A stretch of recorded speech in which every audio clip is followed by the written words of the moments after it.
যত পরোটা খেয়েছি আজ পর্যন্ত সবচেয়ে সেরা হলো এই পরোটা। এত সুন্দর মশলা পরোটা একবার বানিয়ে খেলে যেন মনে হবে বারবার বানিয়ে খাই। নমস্কার বন্ধুরা, তিয়াসাস রেসিপিতে সকলকে স্বাগত জানাই। রোজ রোজ একই রকম পরোটা খেতে ভালো না লাগলে এইরকম একটু ভিন্ন পদ্ধতিতে পরোটা তৈরি করে খেতে পারেন। খেতে দারুণ লাগে। আশা করছি রেসিপিটা আপনাদের ভালো লাগবে। তাহলে চলুন রেসিপিটা দেখে নিন। তো পেঁয়াজ পরোটা তৈরি করার জন্য এখানে আমি নিয়েছি পেঁয়াজ। আমি যে পরিমাণ পরোটা তৈরি করব সেই অনুযায়ী পেঁয়াজ নিয়েছি। আর পেঁয়াজগুলোকে এরকম একটু সরু সরু আর লম্বা করে কেটে নিয়েছি। এবার আমি এই পেঁয়াজের মধ্যে দিয়ে দিচ্ছি 1 চামচ পরিমাণ নুন। তবে নুনটা একটু বেশি করেই দিতে হবে, কারণ এরপরে আর নুন দেওয়া যাবে না।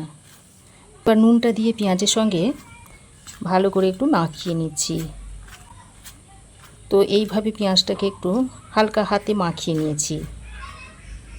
তারপর একটা ঢাকনা লাগিয়ে রেখে দিচ্ছি। ততক্ষণে আমি পরোটার ডো তৈরি করে নেব। তার জন্য একটা বড় বাটি নিয়েছি। এবার আমি এইরকম একটা চালনি নিয়েছি। তারপর এর মধ্যে দিয়ে দিচ্ছি ময়দা। ময়দাটাকে আমি একটু চেলে নিচ্ছি। তো দেখুন, এই বাটির 1.5 বাটি মতো ময়দা আমি এর মধ্যে নিয়ে নিচ্ছি। তবে আমি যে কটা পরোটা তৈরি করব সেই পরিমাণ ময়দাটা নিয়ে নিয়েছি। ময়দার মধ্যে স্বাদ মতো নুন দিয়ে দিচ্ছি। এবার নুনটা আগে ময়দার সঙ্গে ভালো করে মিশিয়ে নিচ্ছি। তারপর এই ময়দার মধ্যে অল্প কুসুম গরম জল দিয়ে দিচ্ছি। এইভাবে অল্প অল্প কুসুম গরম জল দিয়ে ময়দাটাকে মেখে নিতে হবে। তবে আবার খুব বেশি গরম দেবেন না। খুব বেশি গরম দিলে আবার পরোটাটা ভালো হবে না। আর একটু কুসুম গরম জল দিলে পরোটাটা খুবই সফট হবে। অল্প অল্প কুসুম গরম জল দিয়ে এইভাবে ময়দার ডোটাকে তৈরি করে নেব। তো নুন আর কুসুম গরম জল দিয়ে দেখুন এই রকম একটা ডো তৈরি করে নিয়েছি। এইবার এই ডোটা থেকে বেশ কয়েকটা লেচি কেটে নেব। দেখুন এই সাইজের লেচি কেটে নিচ্ছি। তো দেখুন ময়দা থেকে আমি লেচিগুলো কেটে নিয়েছি। তারপর গোল শেপ দিয়ে নিয়েছি।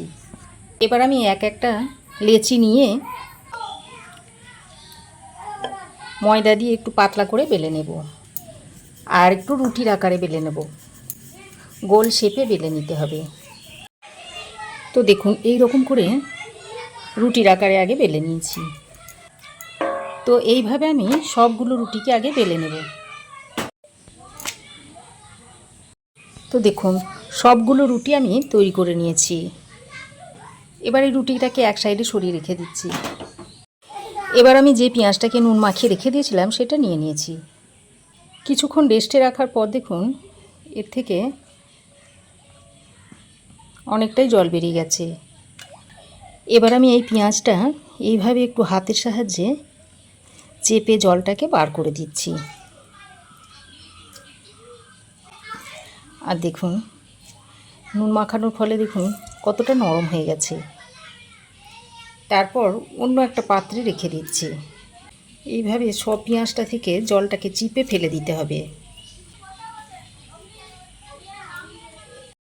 এবার আমি এই পেঁয়াজের মধ্যে দিয়ে দিচ্ছি কুচনো কাঁচা লঙ্কা, দিচ্ছি 1/2 চামচ জিরে গুঁড়ো, 1/2 চামচ দিয়ে দিচ্ছি ধনে গুঁড়ো, আর 1/2 চামচ দিয়ে দিচ্ছি কাশ্মীরি লঙ্কার গুঁড়ো।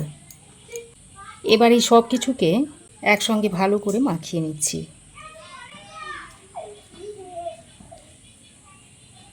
এবার আমি বেশ কিছুটা কারি পাতা নিয়েছি, সেটা এখানে দিয়ে দিচ্ছি। তবে আপনাদের কাছে যদি কারি পাতা না থাকে ধনে পাতাও দিয়ে দিতে পারেন। আর এইভাবে কারি পাতা দিলে খেতে খুব সুন্দর হয়। তো দেখুন সব কিছুকে পেঁয়াজের সঙ্গে ভালো করে মাখিয়ে নিয়েছি। পুরটা আমার রেডি হয়ে গেছে।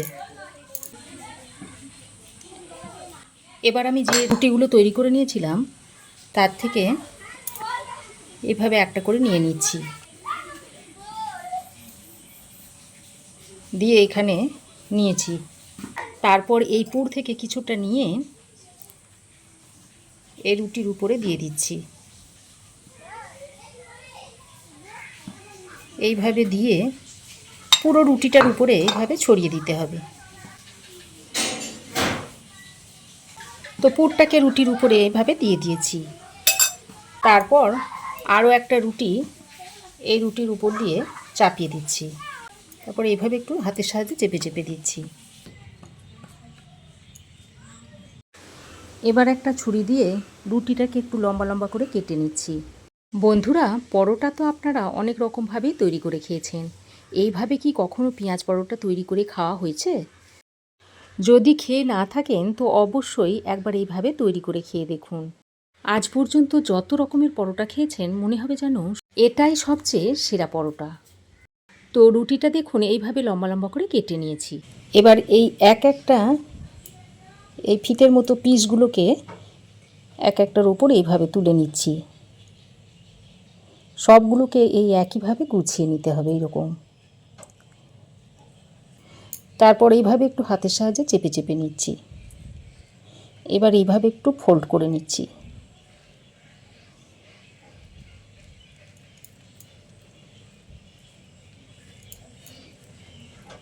যদি এগুলো খুলে যায় তাহলে এখানে অল্প পরিমাণে আপনারা জল দিয়ে নিতে পারেন কিংবা তেল দিয়ে লাগিয়ে নিতে পারেন।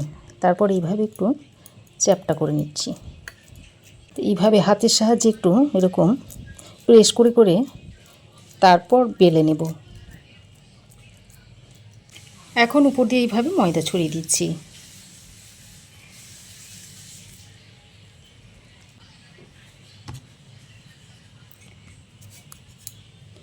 তারপর এইভাবে হালকা হাতে বেলে নেব।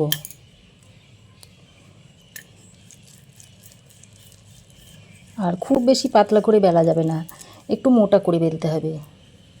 এইভাবে একটু শুকনো ময়দা ছড়িয়ে বেলে নেবেন, তাহলে আর লেগে যাবে না। পরোটাটা আমি এরকম গোল করে বেলে নিয়েছি, আর লেয়ারগুলো দেখুন কতটা স্পষ্ট হয়ে গেছে। আর পরোটাটা দেখতেও দেখুন কতটা সুন্দর লাগছে। তো একইভাবে আমি বাকি পরোটাগুলোকেও তৈরি করে নেব।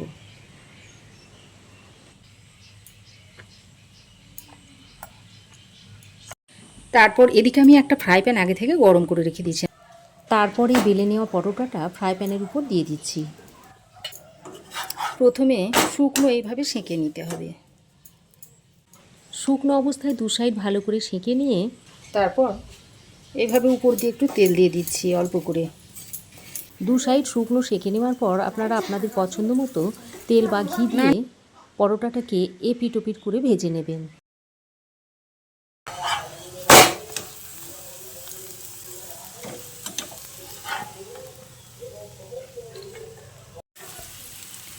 তো দেখুন আমি একটু মুচমুচে করে ভেজে নিচ্ছি, তবে যে যেমন খেতে পছন্দ করেন সেই মতো পরোটাটা ভেজে নেবেন। তো দেখুন একটা পরোটা তৈরি হয়ে গেছে। এবার আমি এটাকে প্লেটের মধ্যে রেখে দিচ্ছি। এই একইভাবে সব পরোটাগুলোকে তৈরি করে নেব। আর এইভাবে ভেজেই গরম গরম পরোটাটা খাওয়া শুরু করবেন, দেখবেন খেতে কি ভালো লাগবে। আর এই গরম গরম পরোটাগুলো আপনারা টমেটো সস কিংবা যে কোনো চাটনির সঙ্গে সার্ভ করে দিতে পারেন। খেতে দেখবেন অসাধারণ লাগবে। পরোটাগুলো দেখতে দেখুন কতটা লোভনীয় হয়েছে। একবার হলেও এইভাবে তৈরি করে বাড়িতে খেয়ে দেখবেন। আর এর সাথে খাবার জন্য অন্য কিছুর দরকার পড়বে না, শুধুমাত্র একটু চাটনি বা সস হলেই পরোটাটা খেতে দারুণ লাগবে। এটা যেহেতু একটা মশলাদার পরোটা, তাই এটা শুধু মুখেই খেয়ে নিতে পারবেন। একবার এইভাবে তৈরি করে খেয়ে দেখবেন, যত রকমের পরোটা খেয়েছেন মনে হবে যেন এটাই সবচেয়ে সেরা পরোটা। একবার হলেও খেয়ে দেখবেন, দেখবেন মুখের স্বাদ একদম বদলে যাবে। আর লেয়ারগুলো দেখুন কত স্পষ্টভাবে বোঝা যাচ্ছে। তাহলে বন্ধুরা, আমার এই আজকের পেঁয়াজ পরোটা রেসিপি আপনাদের কেমন লাগলো অবশ্যই একটা কমেন্ট করে জানাবেন। ভালো লাগলে একটা লাইক ও শেয়ার করবেন। পাশে থাকা বেল আইকনটাই অবশ্যই প্রেস করে দেবেন।